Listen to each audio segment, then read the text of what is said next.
여러분들에게 하나님의 크신 은총이 있기를 축원드립니다. 예. 여기서 오늘 우리는요.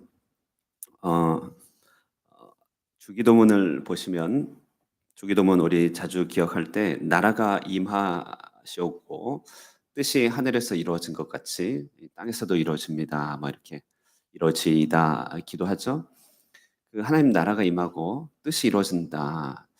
이것이 어떤 모양, 어떤 과정을 통해서 나타나게 되는 현상인가를 다윗처럼 잘 보여주는 경우가 참 없습니다. 사무엘서는 이 다윗을 통해 하나님 나라가 임하는 과정들, 그 뜻을 수행해 나가는 종된 입장에서의 그 뜻을 실천해 나가는 모습들을 잘 기록하고 있죠.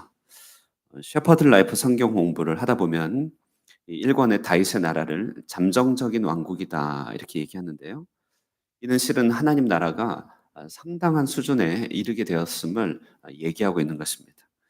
그래서 먼저 인제 지금까지 다윗의 이야기를 쪼끔 복습해 보면 하나님께서는 다 과정과 또 일련의 어떤 교육 목표를 가지고 다윗을 이끌고 있다는 사실, 그러니까 이끄시는 하나님이라고 할 때 그 내용이 무엇인지를 잘 말하고 있습니다. 먼저 복습해 보면 다윗이 오늘 이날에 이르기까지 가장 먼저는 사무엘이 먼저 준비되었습니다. 다윗이 먼저 준비된 게 아니라요. 사무엘이 준비되었습니다. 이 사무엘은 영적이고 기능적인 의미에서 하나님의 말씀 그 자체입니다. 사무엘은 말씀의 종이죠. 말씀이 살아서 역사하도록 하는 것이 하나님께서 먼저 하신 일이었습니다. 그리고 그 사무엘의 말씀의 원리에 따라서 또 성령의 인도함에 따라서 다윗에게 기름 부음을 받음으로 다윗에게는 내적인 소명이 생겨난 것이죠. 말씀이 있었고 소명이 있었다는 것이죠. 그리고 나서 기름 부음 받은 자의 다윗의 내면 가운데 소명 받은 다윗의 내면 가운데 하나님께서 그를 인도하여 내면을 형성하는 일을 한동안 하셨습니다. 보시면 골리앗을 앞에 세워놔서 다윗의 믿음과 용기를 한번 증명하고 다루게 하셨죠. 다윗이 군대 장관으로 있으면서 그의 성실성이나 그의 공적인 업무 수행을 훈련시키셨습니다. 그리고 다윗을 통하여 사울의 압박과 여러 피난들 가운데서 철저하게 다윗의 속을 완전히 뒤집어 엎으셨죠. 그의 속사람을 내면을 철저하게 가꾸셨습니다. 사울에게는 이런 일련의 과정이 없이 바로 왕이 되었고 다윗은 일단 내면의 시간표를 상당히 하나님께서 준비시켰음을 보게 됩니다. 이것이 다 하나님께서 다윗을 이끄시는 정말 하나님의 과정이라고 하는 것이죠. 자, 때가 되면 다윗을 괴롭히는 사울이 죽게 되었습니다. 군대에서도 괴롭히는 이 상급자가 때가 되면 제대를 해요. 예. 그러니까 때가 되면 다 하나님께서 거둘 사람 거두시고 이끌어갈 사람 이끌어간다는 것이죠. 그래서 유다의 사람들이 헤브론에 이르러서 다윗에게 기름 부음으로 내적인 소명이 비로소 공적으로 드러나게 되는 외적이고 공식적인 활동을 하게 되었다는 것입니다. 자, 이날이 때까지 이 자리를 얻기까지 다윗이 얼마나 인내하고 참았던 것입니까? 자, 그러나 아직 7년의 반의 시간들 가운데 복잡, 미묘하고 아주 섬세한 다룸이 굉장히 필요했던 시간들이죠. 오늘 그것들을 하나하나 다뤄가고 있는 모습들을 보게 됩니다. 오늘은 이 아브넬이라고 하는 한 사람의 발걸음을 통하여 이 하나님 나라가 이 땅에 임하고 하나님 뜻이 펼쳐지는 과정에 아주 복잡한 것들, 그러나 반드시 수행해야 될 섬세한 내용들을 보게 됩니다. 자, 다윗의 나라는요. 아니, 오늘 보면 아브넬이 다윗에게 먼저 전령을 보내죠. 그래서 어제 이스보셋을 배반하기로 결정한 아브넬이 온 이스라엘, 북이스라엘의 11지파, 그러니까 지금은 헤브론 중심으로 남유대가 한 지파가 똘똘 뭉쳐 있고 북이스라엘의 11지파는 이렇게 서로 동맹의 형태로 하나의 이제 그래도 하나의 그 구성체가 되어 있던 것입니다. 이 모든 것에 대해서 권력을 지금 쥐고 있던 사람이 아브넬인데 이스보셋을 꼭두각시로 세워서 그를 왕 삼고 본인이 권력을 쥐고 있단 말입니다. 그런데 이스보셋하고 틀어진 거예요. 그래서 아브넬이 이제 이 기왕 일이 이렇게 된 거 다윗에게 가서 그 자리도 한 자리 얻고 그다음에 이스라엘의 통일에 일조했다는 어떤 공헌, 개국 공신의 자리를 차지하려고 지금 다윗에게 전령을 보내서 이스라엘을 돌이킬 것이다. 이런 얘기를 하는 것입니다. 이때 다윗은요. 참 얼마나 좋은 일입니까? 11지파가 그냥 온다고 하니까요. 얼마나 좋은 일입니까? 이때 가장 중심이 되는 정말 어려운 주제인데요. 미갈을 데려오라고 합니다. 이 미갈은 사울이 이미 다른 남편한테 시집 보낸 상태입니다. 근데 가장 먼저 요구한 게 미갈을 딱 데리고 오라고 합니다. 그러자 미갈을 데리고 나서 이제 다시 전령을 보내서 인제 이스보셋 왕에게 직접 요구합니다. 그러니 이 군사력과 정치력에 의해서 미갈은 잘 살고 있던 발디엘에게서 떠나 다윗에게 오는 길입니다. 그 길을 남편이었던 이 발디엘이 바후림이라고 하는 이스라엘 경기까지 울면서 따라오고 있습니다. 아브넬이 거기서 칼을 들었겠죠. 제지하니까 이제 울다가 인제 돌아가는 장면. 그 장면이 나오는데 유진 피터슨이라고 하는 분은 "이 장면이 성경에서 가장 뼈에 사무치는 장면이다." 이렇게 얘기해요. 생각해 보면 정말 그렇죠. 예. 그리고 정을 붙이고 살았던 것 같습니다.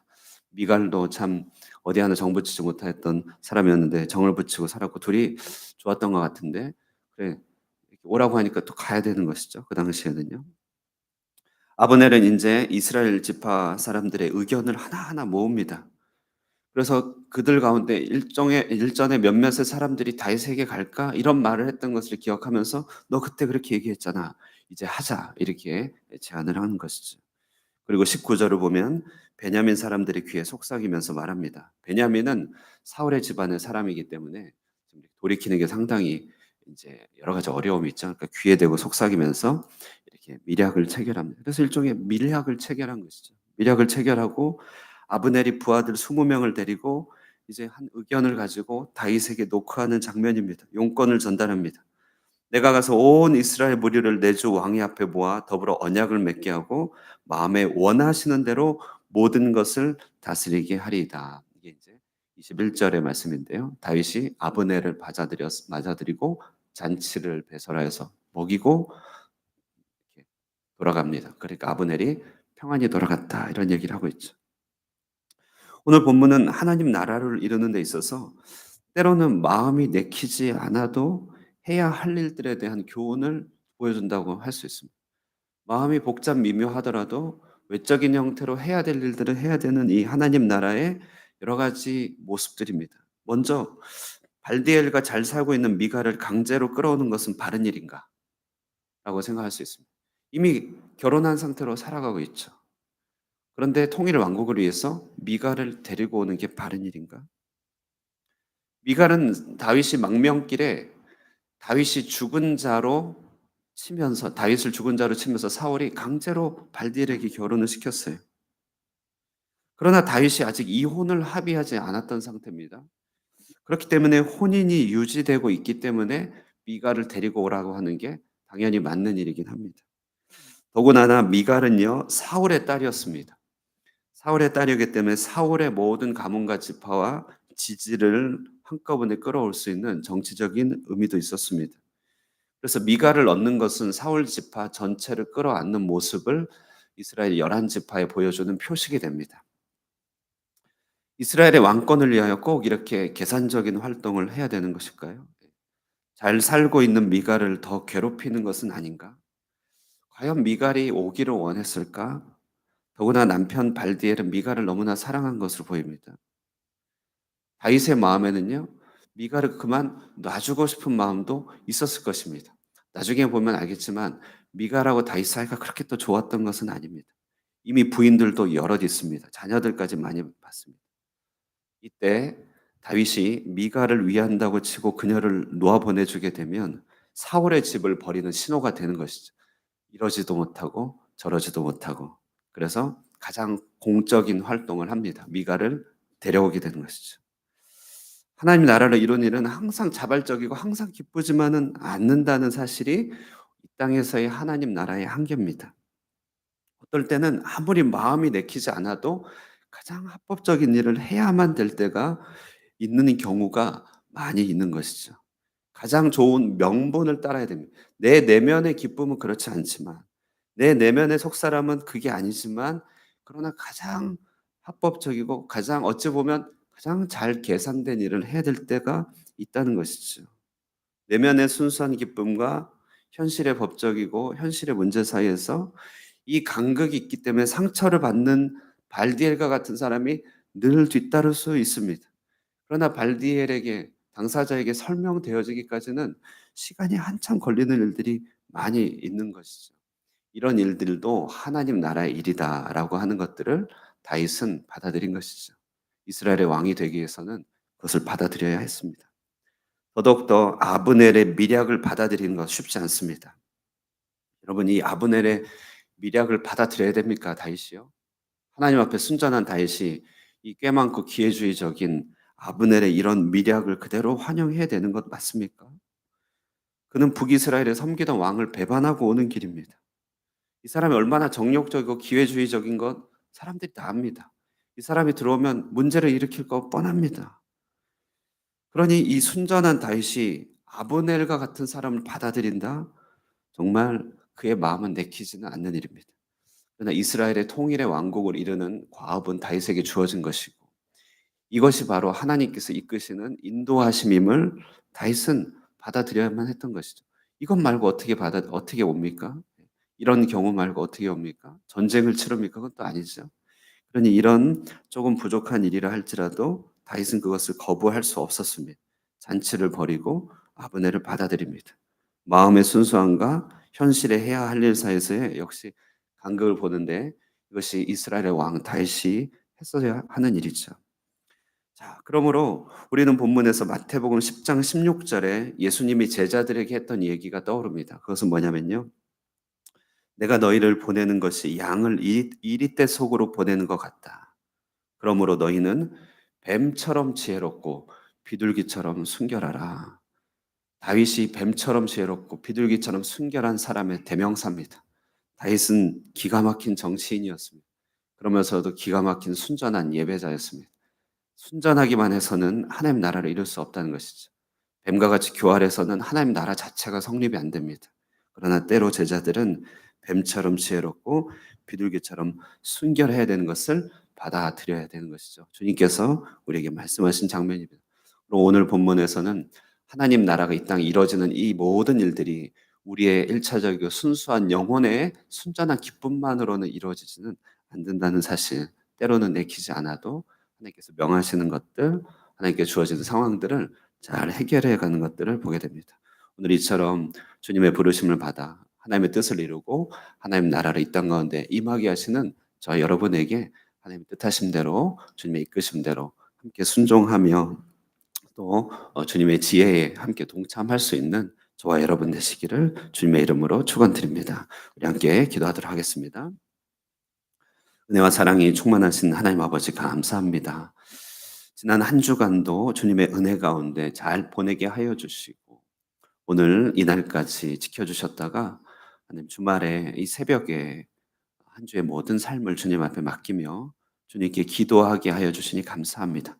참으로 하나님 수고했습니다. 많은 노력 기울였습니다. 하나님께서 친히 이루시고 하나님께서 친히 성취하여 주시옵소서.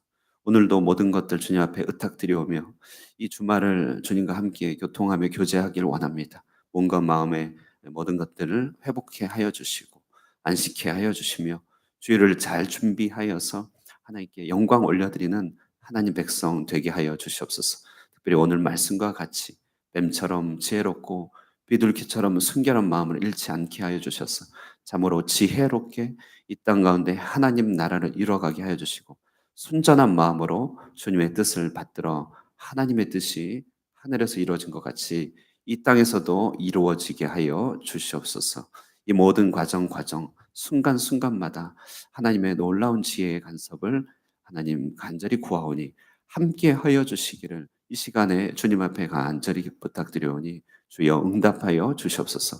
이 자리에 하나님 이제 입대를 앞두고 있는 강호 형제 함께 예배하며 기도합니다. 주님의 도우심과 은혜를 구한 우리 강호 형제 그의 모든 군 생활 함께 하여 주시옵소서. 주의 좋은 사람들 많이 허락하여 주시고 군 생활 모든 여정 가운데 다윗이 광야 가운데 겪었던 이 내면적이고 영적인 성숙을 하나님 크게 맛봐 하나님께 쓰임 받는 귀한 자녀 될 수 있도록 도와주시옵소서.